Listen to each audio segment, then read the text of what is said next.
धरती पर गिरे। अच्छा गिरे भी तो कहाँ गिरे, जहाँ 30-40 राक्षस बैठे हुए थे उनके ऊपर लगे। हनुमान जी गिरे, मेघनाथ ने कहा पकड़ लो। राक्षसों ने कहा हमको नहीं लग रहा है ना, हमको लग रहा है हम नहीं पकड़ने हैं। इतना रगड़ता है एक लगे अभी तक बब्बार नाग पाश से बांधा। अब राक्षसों ने टांग लिया दोनों तरफ से हनुमान जी का, कुछ शांति इधर से कुछ लोगों ने इधर से हनुमान जी को ले जाने लगे। हनुमान जी जाने लगे। हनुमान जी महाराज जैसे आगे पहुंचे और सभा के बीच में हनुमान जी महाराज पहुंचे। रावण से वार्ता हुई है और रावण को बहुत प्रकार से हनुमान जी ने समझाया। सब लोग बैठ जाइए अपनी जगह पर, बैठ जाओ, सभी बैठ जाइए अपनी जगह, सभी बैठ जाइए। हनुमान जी अब हमको कथा भगानी पड़ेगी क्योंकि आप लोग अब सुनने के मूड में नहीं है, तो अब हमारी कथा रफ्तार पकड़ेगी 180 वाली। श्री हनुमान जी महाराज की पूंछ में आग लगाने का निर्देश दिया रावण ने। हनुमान जी महाराज एक अटारी से दूसरी पर, दूसरी से तीसरी पर, जब इधर से उधर हनुमान जी ने अपनी पूंछ घुमाई तो पूरी लंका नगरी धूम करके जलने लगी। लंका नगरी जली। श्री विभीषण जी का घर शेष रहा। हनुमान जी ने समुद्र में अपनी आग बुझाई, पूंछ की मैया से चूड़ामणि प्राप्त थी और वापस हनुमान जी महाराज आए। जैसे रघुनाथ जी के निकट आए, हनुमान जी महाराज ने रघुनाथ को प्रणाम किया। रघुनाथ जी कहते हैं वीर बजरंगी, सुना बहुत बड़े बड़े काम कर डाले, क्या क्या किया जरा हमें भी तो बताओ। हनुमान जी महाराज ने कहा हम क्या ही करेंगे, छोटे छोटे से काम हो गया लंका।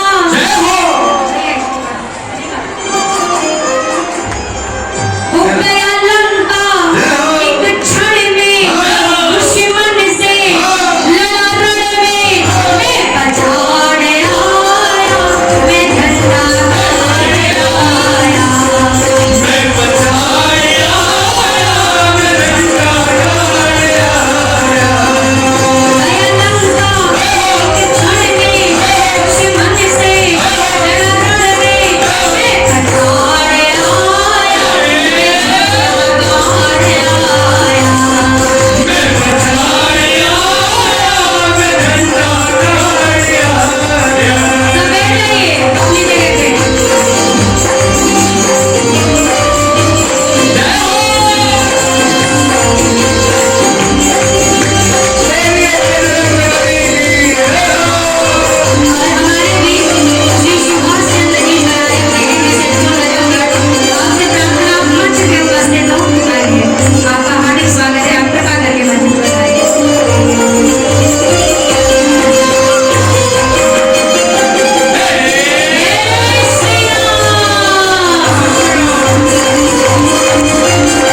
सियावर रामचंद्र की जय जय श्री राम। इतने लोग मतलब आज रविवार वाली इतनी भीड़ इकट्ठा है, आपकी बोली नहीं निकल रही। जय जय श्री राम, जय जय श्री राम। श्री हनुमान जी महाराज ने कहा प्रभु अब एकमात्र रास्ता है, जल्दी से आप मैया के कष्ट का निवारण करिए। विभीषण जी की शरणागति भई तो विभीषण जी ने समुद्र से प्रार्थना करने की सलाह दी। प्रभु आप समुद्र से आप प्रार्थना करें कि वो आपको मारे। विनय नमानत जल विजड़ गए तीन प्रीति बोले राम सकोप तब भय दिन होई ना। जब 3 दिवस तक समुद्र ने मार्ग नहीं दिया, रघुनाथ जी को रोष आया। रघुनाथ जी ने जैसे अपने धनुष बाण का संधान किया है, समुद्र देव प्रकट भये। समुद्र देव ने कहा प्रभु नल नील नाम के आपके समूह में 2 वानर हैं, जिनके द्वारा पानी पर भी अगर कोई वस्तु फेंकी जाए तो वो डूबती नहीं है, तैर जाती है। आप समुद्र पर सेतु बंधन का कार्य आरंभ करिए। श्री मेरे राघवेंद्र सरकार की समस्त सेना पार उतरी है। अंगद जी को एक बार पुनः भेजा, आप जाइए और जाकर के रावण को समझाइए। किंतु रावण ने नहीं मानी तो अंगद जी ने भी आकर यही कहा प्रभु अब एकमात्र रास्ता है कि युद्ध ही युद्ध, अब एक आखिरी निर्णय है। युद्ध का आरंभ हुआ। प्रथम दिवस के युद्ध में रघुनाथ जी की समस्त सेना ने रावण के आधे से अधिक सेना को समाप्त कर दिया। युद्ध प्रारंभ हुआ द्वितीय दिवस का। द्वितीय दिवस के युद्ध में मेघनाद ने शक्तिवान का प्रयोग किया। लक्ष्मण जी की मूर्छा की लीला हुई। हनुमान जी महाराज गए, संजीवनी बूटी लेकर के पधारे। श्री लक्ष्मण जी महाराज पुनः चैतन्य हुए, पुनः युद्ध का आरंभ हुआ। कुंभकर्ण जो जिसको वरदान है ब्रह्मा जी का कि वो 6 महीने तक सोएगा, 1 दिन जगेगा, और अगर उसे अर्ध निद्रा में जगा दिया जाए तो उसकी मृत्यु निश्चित है। आज कुंभकर्ण को रावण ने जगा दिया। कुंभकर्ण से विभीषण ने आकर सारी बातें बताई, भैया ऐसा ऐसा कारण है, रावण ने जगदम्बा का हरण किया है। कुंभकर्ण ने कहा भैया अब रावण की मति तो नहीं पलट सकती, किंतु अब मैं जा रहा हूँ अपना उद्धार करने के लिए। रघुनाथ जी के बाण से कुंभकर्ण को गति मिली। मेघनाथ को लक्ष्मण भैया ने गति प्रदान की। एक अकेला रावण जब रणभूमि में खड़ा हुआ था, आज रावण के मस्तक को बार बार रघुनाथ जी काटते पर नए मस्तक का जन्म होता। प्रभु ने अब विभीषण जी की ओर देखा। विभीषण जी के इस प्रसंग की चर्चा करते हुए भगवान शिव मां भवानी से कहते हैं काटत बढ़ई शीश समुदाय जिन प्रतिलाभ लोभ अधिकारी। काटत बढ़ई शीश समुदाय मरई नरि कुसुम भयो विषेका। राम विभीषण तन तब देखा।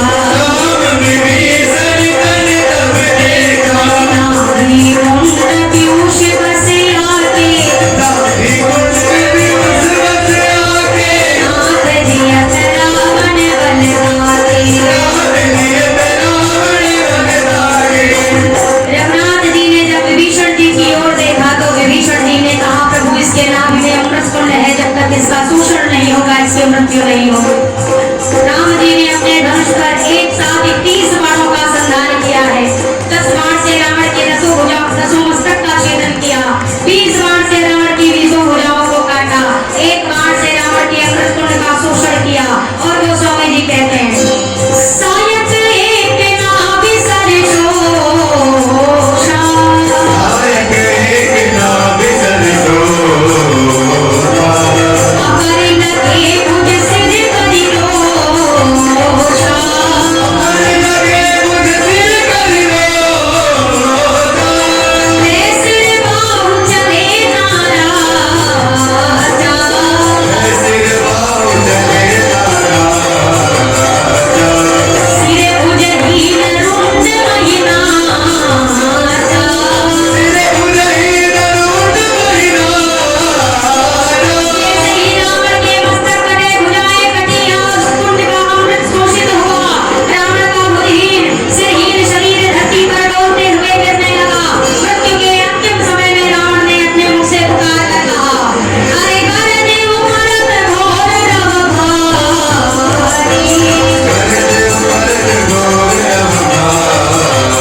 जानकी सहित विभीषण जी रघुनाथ जी के पास लेकर के आए। एक अग्नि परीक्षा की मैंने जो कल आपसे बात कही थी, वह लीला रची गई। वास्तविक सीता जी रघुनाथ जी के निकट आई, प्रतिबिंब की सीता जी अग्नि में समाई। पुष्पक विमान पर आरूढ़ होकर जामवंत जी, अंगद जी, हमारे विभीषण जी महाराज, सुग्रीव जी, हनुमान जी और मेरे राघवेंद्र सरकार, लक्ष्मण भैया और सीता मैया के साथ अयोध्या के लिए प्रस्थान कर गए। जैसे ही मार्ग में पहुंचे थे, हर एक जगह को रघुनाथ जी दिखाते जा रहे हैं। आगे बढ़ते बढ़ते श्री तिवट जी से भी भेंट हुई। हनुमान जी को पहले भेजा जाकर भरत को सूचित करो मैं आ रहा हूँ।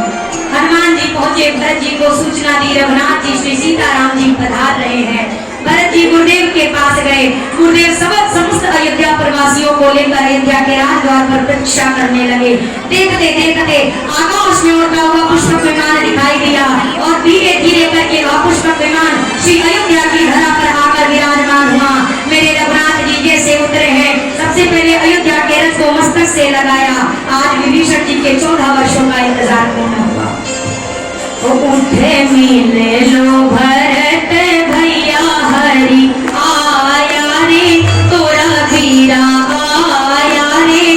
उठ मिले लो, उठे मिले लो भरत भैया, हरि आया रे तोरा वीरा आया रे। उठ मिले लो, उठ मिले लो भरत भैया, हरि आया रे तोरा वीरा आया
अपने हाथ में अयोध्या का राज तिलक सुशोभित किया और अपने हाथों को बढ़ा करके राघवेंद्र सरकार के भाग का राज तिलक कर रहे हैं।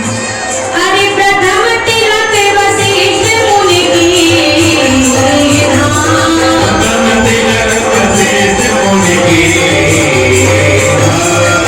सब की प्रणयाय सुदीन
सुखी हुए हैं।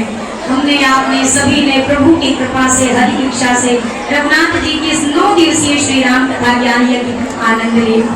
अभी होली खेलेंगे 10 मिनट के अंदर, वो भी खेलेंगे। सबसे पहले मैं आप सभी का और हमारे श्री श्याम सेवा में